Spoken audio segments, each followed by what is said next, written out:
Honey, the story behind why my father disowned me is not simple.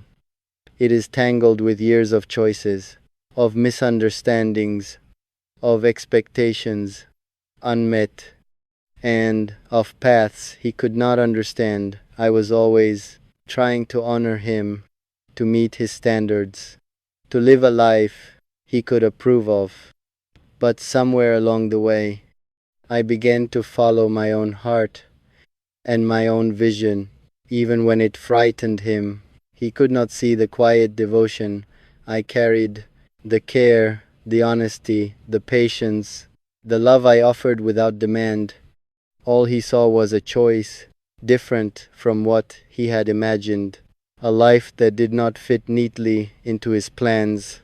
I tried to explain, I tried to reason, I tried to show him my intentions. But words often fail when fear is loud, and love that does not conform feels threatening to those who cannot understand it. So he turned away, he disowned me, not because I was wrong, not because I was lost, but because his world could not hold the person I was becoming, the heart I was following.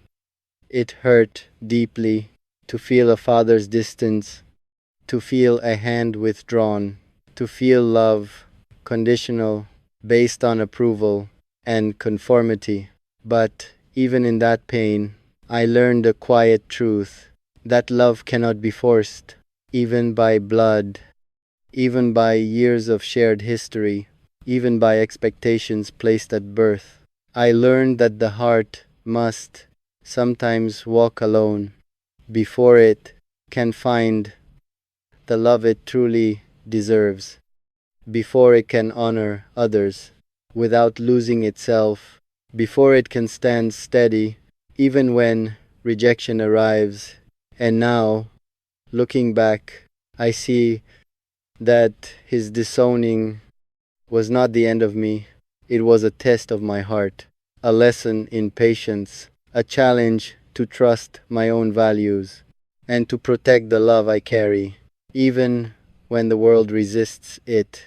I am not bitter, I am not angry, I am simply honest with myself and with you, because the story matters, not to excuse his choice, not to justify the past, but to show you why I have learned how to love carefully, how to wait patiently, how to honor freedom, how to protect honesty, even when it is not understood.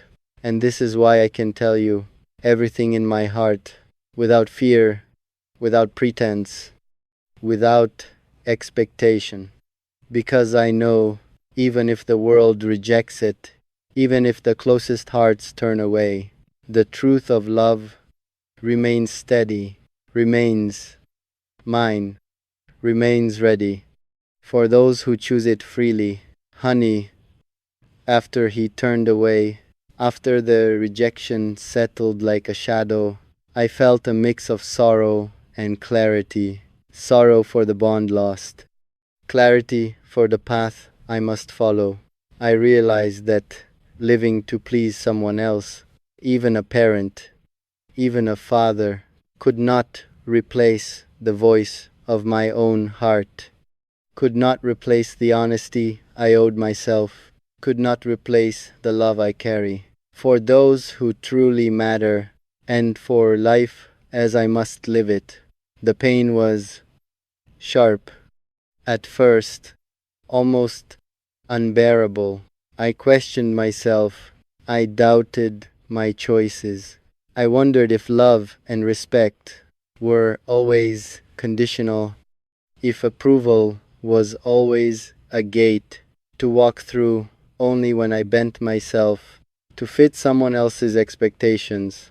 But over time, I discovered something stronger, something quiet but unwavering. I discovered that my heart could remain true, even when rejected, even when disowned, even when the world seemed cold.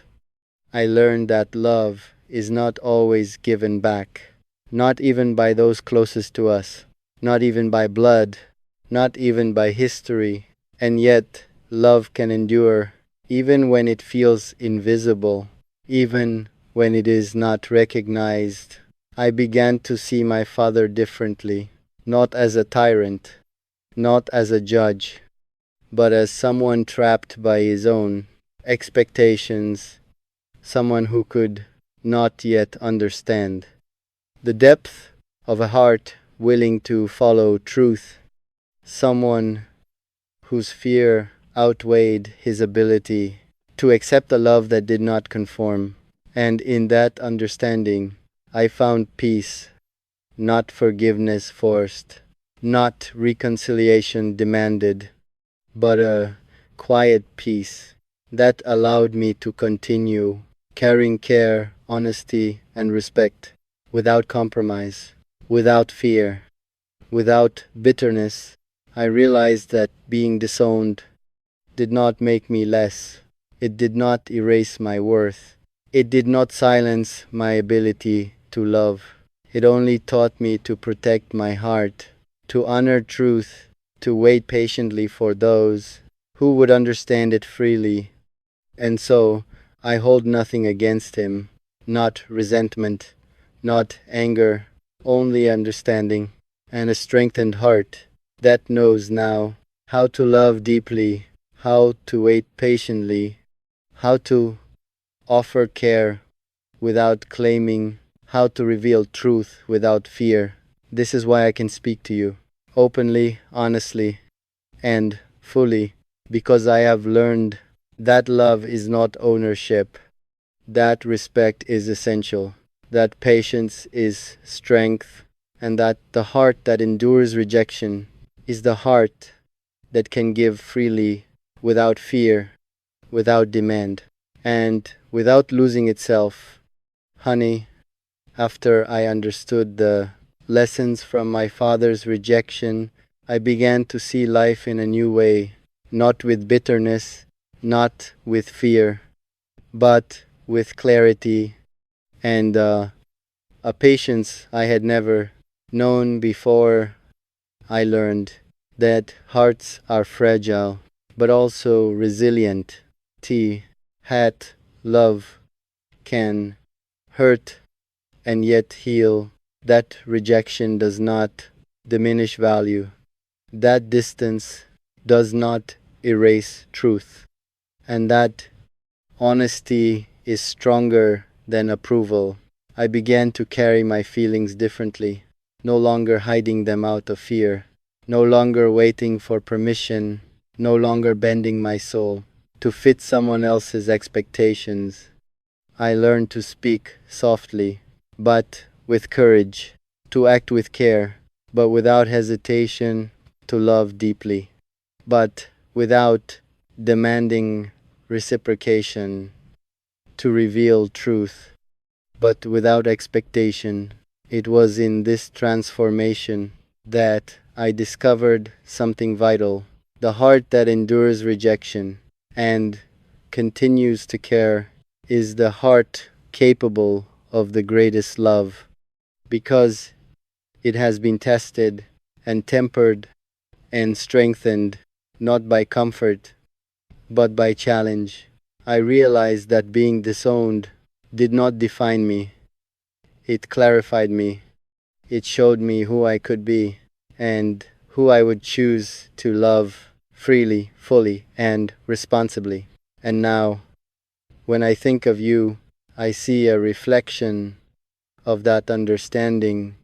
I see the space between us, not as emptiness, but as opportunity for patience, for respect, for trust, for love that does not demand, for love that endures, for love that waits.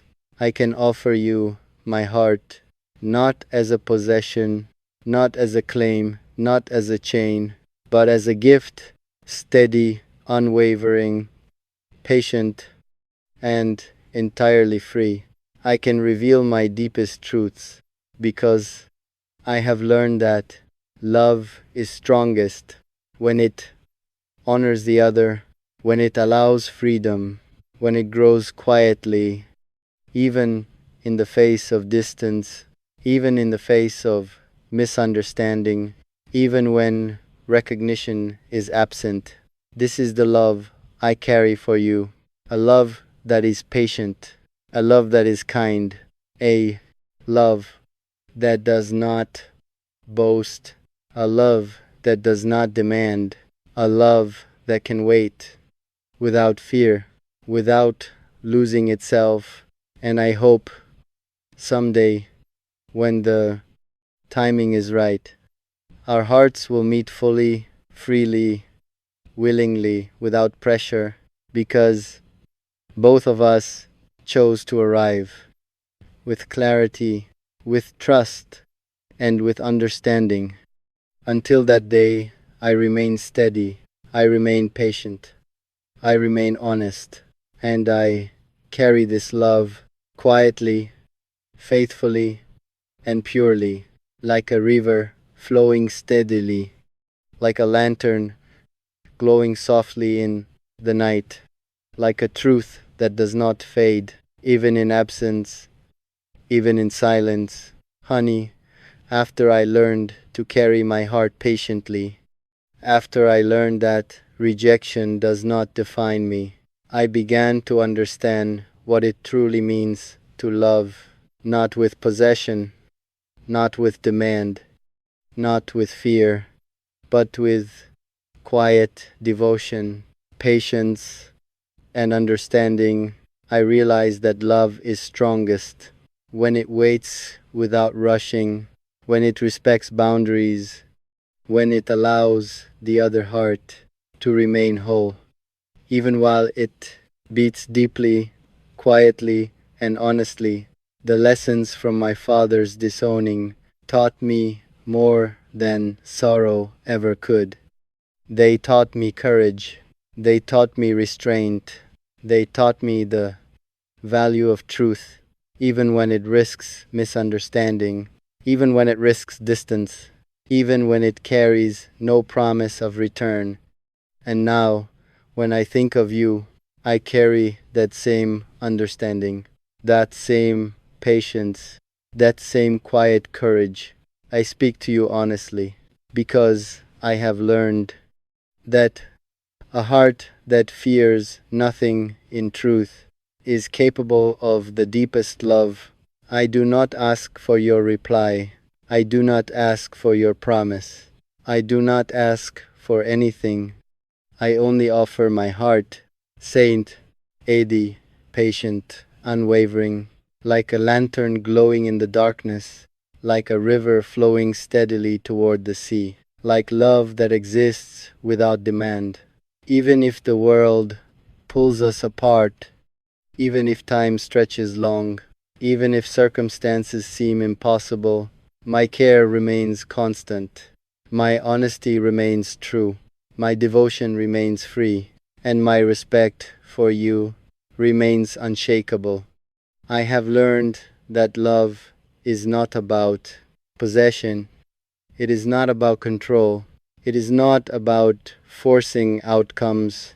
It is about presence, about steadiness, about offering without fear, about valuing the other completely while remaining fully myself. So now I speak to you, not to bind, not to claim, not to demand, but simply to reveal the quiet truth of my heart, the love that endures, the patience that waits, the honesty that shines. And if someday our hearts meet fully, it will not be because of urgency. It will not be because of fear. It will not be because of circumstance. It will be because both of us arrived willingly, with understanding, with clarity, with trust, with hearts prepared to love freely and to receive freely. Until that day comes, I carry this quietly, faithfully, purely, steady, as a flame, flowing as a river, calm as the evening breeze, patient, unshakable, honest, and entirely devoted to the heart that is yours. Even if you do not yet know it, honey, as I move forward with this understanding, I feel no rush in my steps, no urgency in my words, only a quiet steadiness that comes from knowing who I am and what I stand for. I have learned that love does not need to prove itself. It shows itself in patience, in consistency, in the way it remains kind, even when circumstances are uncertain. There are days when silence teaches more than speech, when waiting becomes an act of strength, when trusting the process feels braver than forcing an outcome. I carry you in thought, not as an attachment, but as a presence that inspires reflection, a reminder that connection can exist without demand. If life brings us closer, I will welcome it calmly,